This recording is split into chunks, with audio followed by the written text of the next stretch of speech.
Can a mixture of guava leaves, ginseng root, ginger, and lemons cure blocked fallopian tubes or endometriosis? Does this video show a well-known health expert criticizing COVID-19 vaccines? Did a South African family really move into a broken army chopper? And did a lion ransack a supermarket in South Africa? Let's find out.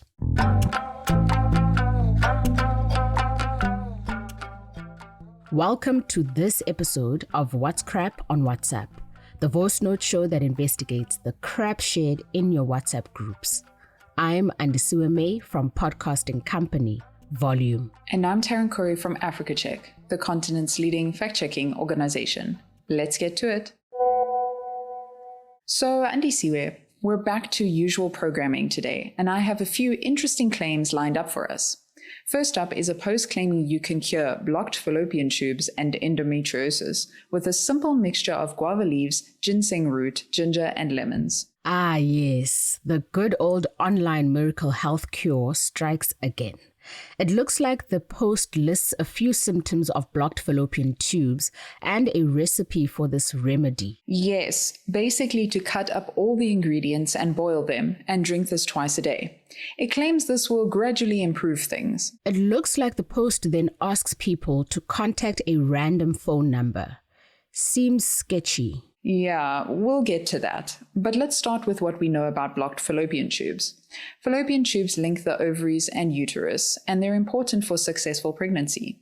They help a fertilized egg travel to the uterus. So blocked or damaged fallopian tubes can make it difficult to conceive. Exactly. Endometriosis is when endometrial tissue starts growing outside the uterus, which causes pain and can actually block an egg getting through the fallopian tube. Okay, and we know there are lots of different treatment options for both conditions that are backed by science, but they don't include this kind of herbal remedy, right? Exactly. There isn't any good evidence that this would help. And there are a few red flags in the actual post too. It looks like a scam. There are punctuation and grammar mistakes with excessive use of all caps and exclamation marks. You wouldn't expect this from any reliable source of health information. That's right. And the post doesn't list any credible sources for the information. Let's not forget that phone number. It looks like some posts ask users to send a direct message and others give a random contact number. This is often what we see in scams that are looking to trick people into giving up their personal information or send money for a fake product. This kind of scam is really dangerous because even if the remedy doesn't have harmful effects, it might stop people from getting proper medical attention. If you see a post like this, just keep scrolling. It's crap. Our next claim has been sent to us a few times by our subscribers. It's a video that looks like a news broadcast from the South African Broadcasting Corporation. Let's see.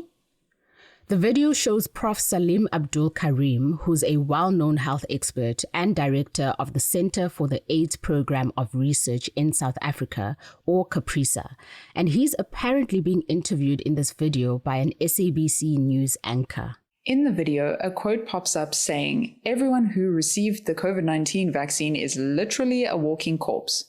Sounds dramatic. Let's take a listen. During the aggressive wave of forced COVID vaccinations, driven by massive propaganda and systematic suppression of facts, South Africa shortened the interval between vaccine doses from 5 months to 3 in early 2022. According to the Department of Health and Zweli Mkhize, this was allegedly to, quote, save more lives, but in reality it triggered a true catastrophe. This one might even seem convincing if you scrolled across it on social media. Yeah, but none of this is true. Africa Check did a reverse image search of one of the screenshots of the video and traced the footage back to an SABC News interview posted on YouTube in February.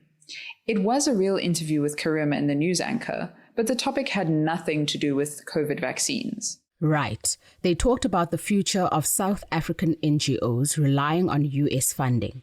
This was when the US government made those announcements about cutting funding. The original interview was manipulated using AI tools, so the voices and facial movements were changed to make both people say something completely different. A deep fake. Exactly. We've talked about this before, but a deepfake video uses AI tools to impersonate someone, so it looks like they're saying or doing something that they definitely didn't. We don't even have to rely on being able to tell that it's a deepfake, but rather by looking at the signs in the video.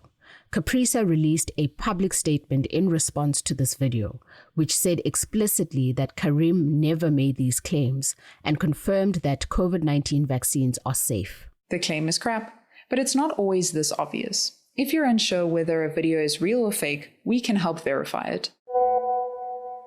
Our next claim, submitted by subscribers, seems to be a bizarre news story headlined, "Family of 5 moves into SANDF broken chopper." They're talking about the South African National Defence Force. Wait, what? Okay, part of the story reads, a family of 5 people in Bloemfontein have decided to move into a broken SANDF chopper since they do not have a house and they haven't received the house they were promised in 1995. This can't be true. This is a joke, right? You guessed it. It was originally posted to Newsvine, which is a South African satire website that is quite explicit about its articles being satirical and not meant to be taken seriously. The header on its website calls it South African News Satire, and its Facebook page uses the word satire in its profile picture and header image. But that piece of information got lost somewhere along the way, and this isn't the first time. Newsvine satire has been mistaken for fact a few times in the past. Yes, but aside from Newsvine's disclaimers, there are hints within the article that it is not accurate. Absurd quotes like a Defense Department spokesperson saying the SANDF had actually forgotten where we parked the helicopter don't match the kind of formal tone you'd expect from official statements or news reports. Also, if you look closely at the image they used of a family in the chopper, it's clearly AI generated. This is a good reminder that if a story seems too shocking to be true, it probably isn't. Before sharing something that seems outrageous, it's important to see where the claim is coming from and see what trusted news outlets are saying about the same story. This one's crap. Our last claim is another really bizarre one. It's a video of what looks like a lion helping itself to the butchery aisle in a supermarket. It's been shared across social media along with sensational stories about where it was filmed. I'm sorry, did you say a lion? Yep. So, as an example, one of the posts reads, in a jaw-dropping moment, a wild lion wandered into a grocery store in South Africa, leaving shoppers stunned and scrambling. But this is all made up. It's interesting because if you go to the original TikTok video, it actually includes a label saying creator labeled as AI generated. TikTok says that this label appears on content that a creator indicates was completely AI generated or significantly edited with AI. There are also lots of visual giveaways in the video.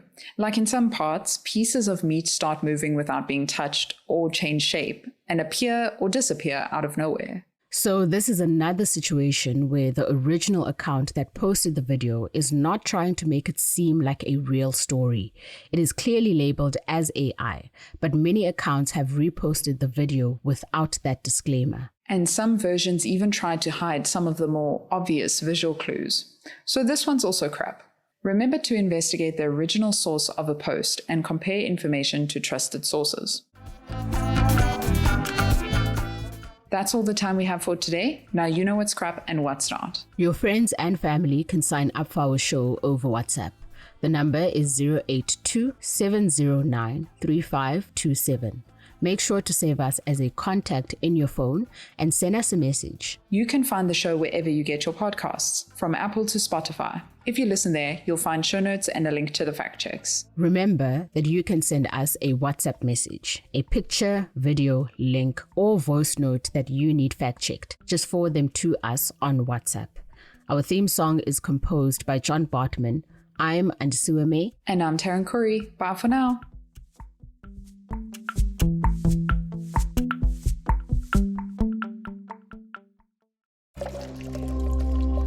Volume.